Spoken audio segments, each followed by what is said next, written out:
મોરબીના ખેડૂતોનો અવાજ હવે આખા ભારતભરમાં ગુંજી શકે છે, કારણ કે રાષ્ટ્રીય સ્તરના જે ખેડૂત આગેવાનો છે આજે મોરબી અને મોરબીના જેતપરની મુલાકાતે આવવાના છે.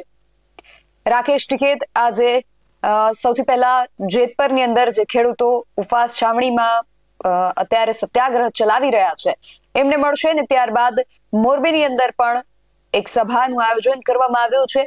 આ સભાના આયોજન પહેલા અને જે મુખ્ય આયોજક છે મનોજ પનારા, એમણે ખેડૂતોને એક અપીલ કરી છે. શું અપીલ મનોજ પનારા દ્વારા ખેડૂતો માટે કરવામાં આવી છે તેને લઈને વિગતે વાત કરીએ આ અહેવાલમાં. જય હિન્દ, BSI TV ન્યૂઝ પર આપની સાથે હું છું નિધિ ગઢવી.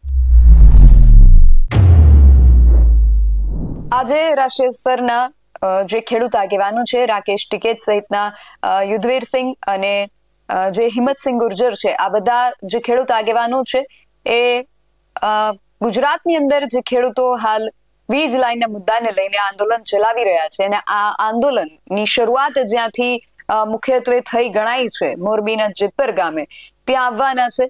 સૌથી પહેલા તો સાંજના સમયે જેતપરની અંદર જે ખેડૂતો આંદોલન ચલાવી રહ્યા છે એમની મુલાકાત લેશે, એમના જે પ્રશ્નો છે, એમની જે સમસ્યાઓ છે એમની સાથે વાતચીત કરશે અને ત્યારબાદ મોરબીની અંદર એક સભાનું આયોજન કરવામાં આવ્યું છે. ખેડૂતોની આ સભા રહેશે અને આ સભાનું આયોજન જેમના દ્વારા કરવામાં આવ્યું છે એના મુખ્ય આયોજક મનોજ પનારા દ્વારા આ સભા પહેલા ખેડૂતોને એક અપીલ કરવામાં આવી છે. સૌથી પહેલા તો મનોજ પનારાને સાંભળીએ કે તેઓ શું કહી રહ્યા છે. એટલે કે તારીખ 8 શનિવાર સાંજના 8 વાગ્યાની રાહ જોઈ રહ્યા છીએ, કારણ કે રાકેશ ટિકેત આપણી સભામાં આવવાના છે અને આપણે બધા જ માનીએ છીએ કે એમને સાંભળવા એક લહાવો છે. તો મિત્રો, આવતીકાલે તારીખ 8ના રોજ રવાપર રોડ ઉપર કેપિટલ માર્કેટના મેદાનની અંદર આપણી સભા, ખેડૂત સભા થવા જઈ રહી છે. મિત્રો, આ સભાનું આયોજન કોઈ પક્ષ, કોઈ વ્યક્તિ નહીં, પરંતુ સમગ્ર મોરબી જિલ્લાના ખેડૂતોએ કર્યું છે. એટલે આ સભાની અંદર તમામ ખેડૂતોને આમંત્રિત કરીએ છીએ. આ સભાની અંદર તમામ વેપારી, ઉદ્યોગપતિઓ, આગેવાનો, સામાજિક સંસ્થાઓ અને જે કોઈ લોકો ખેડૂતોને સમર્થન આપવા માગતા હોય એ તમામને ગુજરાતભરના લોકોને અમે આમંત્રણ આપીએ છીએ, ગુજરાતભરના ખેડૂતોને આમંત્રણ આપીએ છીએ. હું તો મિત્રો તમામ પાર્ટીના આગેવાનોને પણ આમંત્રણ આપું છું. તમામ પાર્ટીના લીડરો પણ પક્ષાપક્ષીથી ઉપર વટી અને એક ખેડૂતના આ સંમેલનને, ખેડૂતને સમર્થન કરે એના માટે હું રાજકીય પાર્ટીઓ જે કોઈ છે એમને પણ આમંત્રિત કરું છું. સાથે સાથે મિત્રો, આપણે બધાએ આ જે સભા સ્થળ છે એ સભા સ્થળમાં ટ્રાફિક સમસ્યાનો એક મોટો વિષય રહી શકે એવી પરિસ્થિતિનું નિર્માણ થાય એમ છે. તો આપણે બધા જ આવનાર જે કોઈ લોકો છીએ સભામાં, એ મોરબીમાંથી આવતા હોય તો બને ત્યાં સુધી વ્હીકલ લઈને ના આવીએ, અને વ્હીકલ લઈને આવીએ તો ખૂબ દૂર પાર્ક કરીએ સભા સ્થળથી, જેથી કરીને સભા સ્થળની આજુબાજુ ટ્રાફિક ન થાય અને આપણે તંત્રને મદદ કરીએ, જેથી કરીને ભવિષ્યની બીજી સભાઓમાં પણ આપણને તંત્ર પરમિશનથી લઈ અને બાકીના વિષયોમાં મદદ કરે.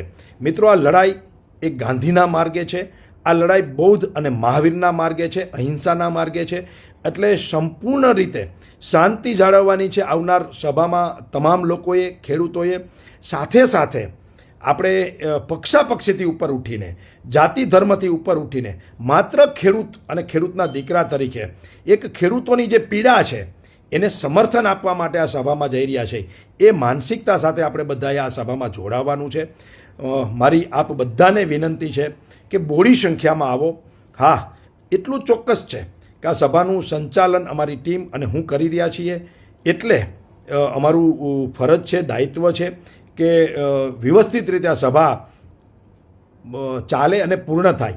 પરંતુ હું તમામ મિત્રોને વિનંતી કરું છું કે આ સભાની અંદર આપ બધા પધારો અને ખૂબ મોટી સંખ્યામાં આપ બધા આવો એવી અપેક્ષા સાથે એટલી વિનંતી છે કે આ સભાના જે પોસ્ટરો છે, બેનરો છે સોશિયલ મીડિયામાં, એનો ખૂબ પ્રચાર પ્રસાર કરો. સોશિયલ મીડિયાના માધ્યમથી જન જન સુધી રાકેશ ટિકેતજીની જે સભા છે મોરબીની અંદર રવાપર રોડ ઉપર કેપિટલ માર્કેટના મેદાનમાં સાંજે 8 વાગે આ વાત તમારા ગ્રુપમાં, તમારા સોસાયટીમાં, તમારા ગામમાં, તમારા પરિવારોના ગ્રુપમાં, જ્યાં પણ સોશિયલ મીડિયામાં પોસિબલ હોય ત્યાં ફેસબુક, ઇન્સ્ટા અને વોટ્સએપમાં પ્રચાર કરો અને બહોળી સંખ્યામાં ખેડૂતો પધારે, જેથી કરીને આપણી જે માંગ છે એ વ્યાજબી છે અને વ્યાજબી માંગ ઝડપથી પૂર્ણ થાય એવી આપણે અપેક્ષા રાખીએ. સાથે હું તમામ મોરબી જિલ્લાના અને ગુજરાતભરના કિસાન સંગઠનો છે એમને પણ આવકારું છું, કિસાન આગેવાનોને આવકારું છું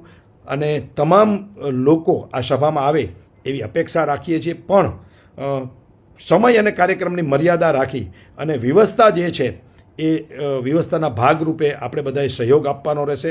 વધુ નહીં કહેતા, કાલે મળશું. અસ્તુ. જય હિન્દ, જય ભારત, ભારત માતા કી જય, વંદે માતરમ. તો મનોજ પુનારાએ ખેડૂતોને આ પ્રકારે સભામાં જોડાવા અપીલ કરી છે. સાથે જ અન્ય પણ નાના મોટા જે અમુક સૂચનો છે એ મનોજ પુનારા દ્વારા ખેડૂતોને આપવામાં આવ્યા છે. આજે ખાસ ગુજરાતભરની જે નજર છે એ મોરબી પર રહેશે, કારણ કે આટલા મોટા ગજાના જે ખેડૂત આગેવાનો છે એ ગુજરાતના ખેડૂતોની મુલાકાત લઈ રહ્યા છે. હવે એમની મુલાકાત બાદ ખેડૂતોનું જે આંદોલન છે એ હવે કેવું સ્વરૂપ ધારણ કરે છે, વેગ પકડે છે કે કેમ, વેગ પકડે છે તો કેવો વેગ પકડે છે, આ ખેડૂતોના આવવાથી ગુજરાતના ખેડૂતોનું આ જે આંદોલન છે એ કેટલું વેગવંતું બને છે એ ખાસ જોવાનું રહેશે.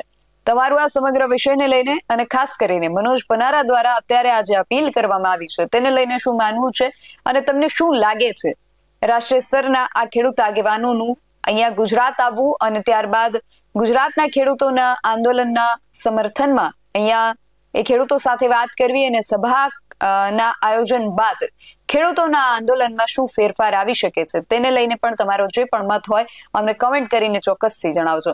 આવા જ વધુ અહેવાલો સાથે મળતા રહીશું. તમે મારી યુટ્યુબ ચેનલને સબસ્ક્રાઇબ કરવાનું અને અમને ફેસબુક અને ઇન્સ્ટાગ્રામ પર ફોલો કરવાનું ભૂલશો નહીં. બાકી અમને અપડેટ્સ માટે આપ જોતા રહો BS9 ન્યૂઝ. નમસ્કાર.